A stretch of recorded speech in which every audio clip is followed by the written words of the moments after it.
Wa fima dzakarna kifayatun liman hadahullahu ta'ala. Di dalam kitab yang kecil ini cukup, tapi khusus bagi orang yang sudah diberi Allah hidayah. Wa qad ajma'u annahu la yasilu ahadun ila maqami husnul dhann illa in tahhara Allah ta'ala batinahu min sa'iril radha'il.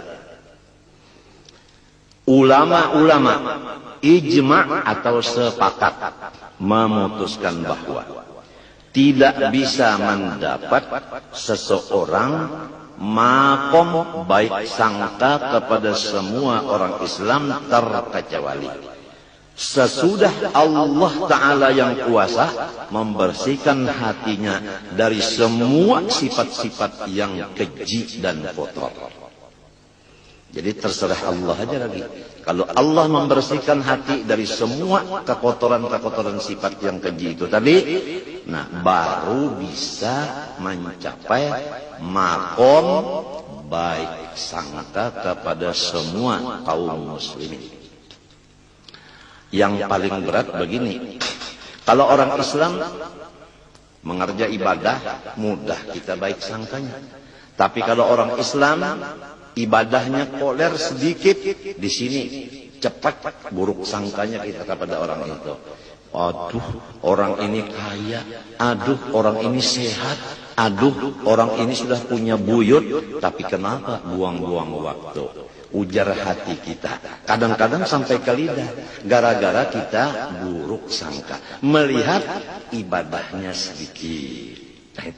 Jadi kalau melihat ibadah orang itu sedikit, nah, buruk sangka, karena sedikitnya itu yang dilihat. Kalau kita tidak melihat sedikitnya itu lagi, yang kita lihat ibadahnya itu aja. Jangan ada sedikitnya, jangan ada banyaknya, jangan. Sedikit ibadahnya yang dilihat, pasti kita baik sangka kepada orang itu. Demikian kepada orang kaya. Aduh, orang itu banyaknya hartanya, tapi namun pelit sekali. Nah, karena kita melihat pelitnya, kita tidak melihat dia tiap tahun zakat dilaksanakan. Yang dilihat itu setahun sekali zakatnya itu yang dilihat. Tapi berat ini. Yang kebanyakannya kita melihat zakatnya itu tidak dilihat lagi. Yang dilihat sehari-seharinya itu.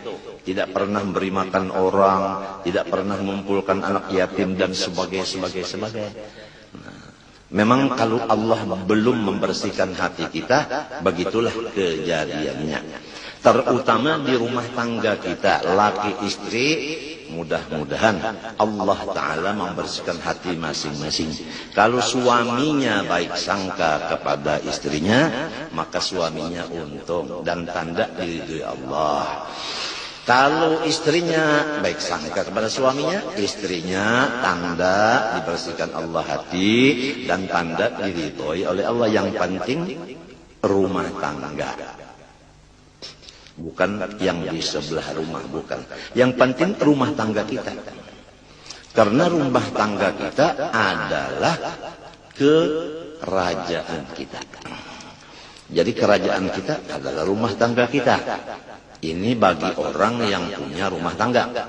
Yang belum punya rumah tangga, kerajaannya adalah dirinya ini. Nah, hatinya sebagai raja atau pemimpin, anggota yang lain seperti rakyatnya. Kalau sudah hatinya bagus, rakyatnya semuanya ikut bagus. Ya, kita mohon kepada Allah, mudah-mudahan Allah membersihkan hati seisi rumah kita, supaya serumahan menjadi orang yang diridhoi oleh Allah Subhanahu wa Ta'ala dan penuh dengan keberkatan.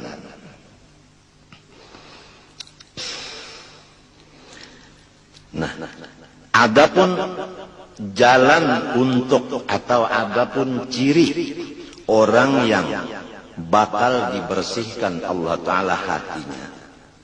Pertama, dia mendapatkan seorang guru yang memimpin akan hatinya. Itu pertama. jalannya untuk mencapai hati yang bersih tadi, punya guru yang memimpin supaya hati menjadi baik. Jelasnya, kalau punya guru yang baik sangka, insya Allah kita akan menular baik sangkanya itu kepada kita. Tapi kalau punya guru yang buruk sangka, nah itu menular juga kepada si muridnya sifat buruk sangka itu. Itu namanya nazrah, pandangan dari seorang guru. Nomor 2, wa imma bil ilaji war riyadhah. Yang kedua, tidak punya guru, tapi dia mengamalkan akan ilmu-ilmu yang sudah didapatnya. Nah, kalau bisa baca Quran, amalkanlah Quran. Artinya bacalah Quran. Quran itu bukan dari Fatihah sampai Qul a'udzu birabbin, bukan. Bismillah. Quran diulang-ulangi, bismillah, bismillah, bismillah, bismillah. Tapi harus dengan riyadhah. Arti riyadhah di sini mengurangi tidur, mengurangi makan, mengurangi ngomong, mengurangi bergaul. Tidak boleh yang 4 ini satu pun yang ketinggalan. Ini wajib. Mengurangi tidur, mengurangi makan, mengurangi omong, mengurangi bergaul. Kemudian mengamalkan ilmu-ilmu yang sudah ada dengan rutin.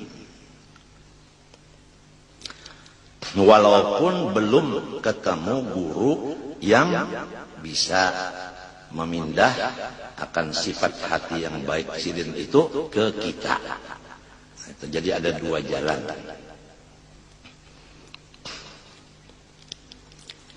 Adapun tandanya orang yang sudah selesai daripada perkara ini sehingga mendapat hasil, yaitu baik sangka, yaitu bihaitsu yasiru la yahturul fahsya'u ala balih, yaitu sekira-kira kada pernah sedetik lagi pun melihat aib orang lain. Tidak pernah ada kotor, tidak ada pernah geretek di hati melihat aibnya orang, apalagi mengeluarkan ke perkataan, ke lidah. Itu tandanya yang sudah berhasil. Baik berhasil dengan sebab pimpinan guru, atau berhasil dengan sebab dia berusaha beribadah dengan melaksanakan 4 syarat tadi.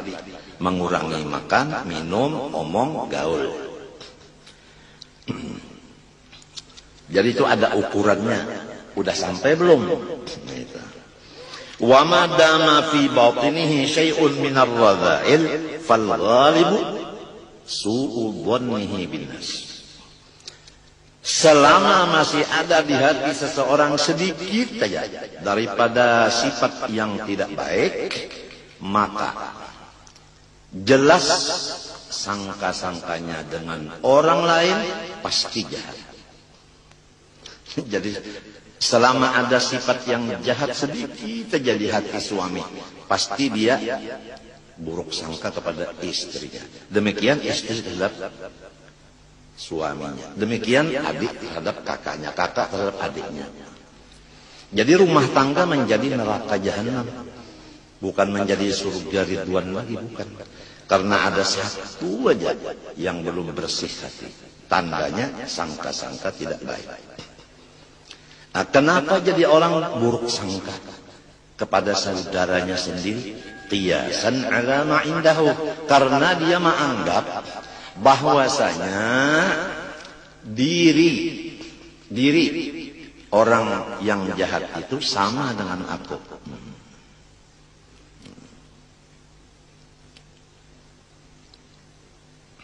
Kalau sulit dipaham begini, Setiap orang yang buruk sangka kepada saudaranya seagama menunjukkan bahwa di dalam dirinya sifat yang buruk itu, bukan di diri temannya itu.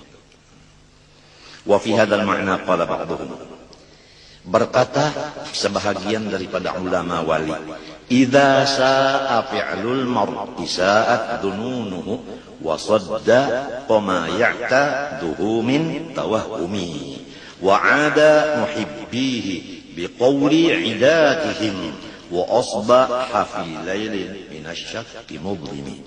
Paulun mapailun di mapaulun baharna apa nih? Tawil kalau lah. Idza sa'a fi'lul mar'i sa'at dununuhu. Buktinya orang yang perbuatannya jahat. Jadi kalau orang perbuatannya jahat lalu berkata saya baik sangka, tidak bisa. Tidak bisa. Kalau sudah pekerjaannya jahat menunjukkan hati dengan si A itu selalu ranggang. Nah itu tandanya. Nah supaya diri kita ini terjaga, selamat, janganlah buruk sangka ke orang lain.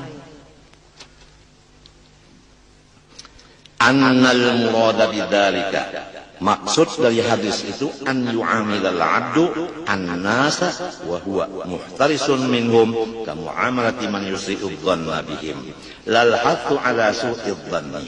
Maksudnya hadis ini menurut ini bahwasanya kita bergaul dengan hamba sambil berhati-hati jangan berbuat jahat kepada orang, supaya orang jangan membalas. Berhati-hati. Lal hattu ala su'idhani, tidak sekali-kali menyuruh akan kita supaya memburuk sangka dengan orang lain. Jadi hati-hatilah terhadap Quran dan hadis. Jangan dipikirkan sendiri, jangan dipaham sendiri. Harus mempunyai alat-alat untuk memaham yang betul. Jangankan Quran dan hadis tidak bisa dipaham dengan akal, harus dipaham dengan ilmu-ilmu alat. Di antaranya lughat, nahwu, sorof, balaghah, mantik, usul fikih, usul hadis, usul tafsir. Ya, itu semuanya harus ada alat-alat itu. Orang memasak nasi kalau tanpa alat tidak bisa masak. Itu bandingannya. Apalagi memaham Quran dan hadis. Oleh sebab itu kita sering berbicara bahwa tafsir itu sangat jauh bedanya daripada terjemah. Jadi jangan sampai terjemah dikira tafsir.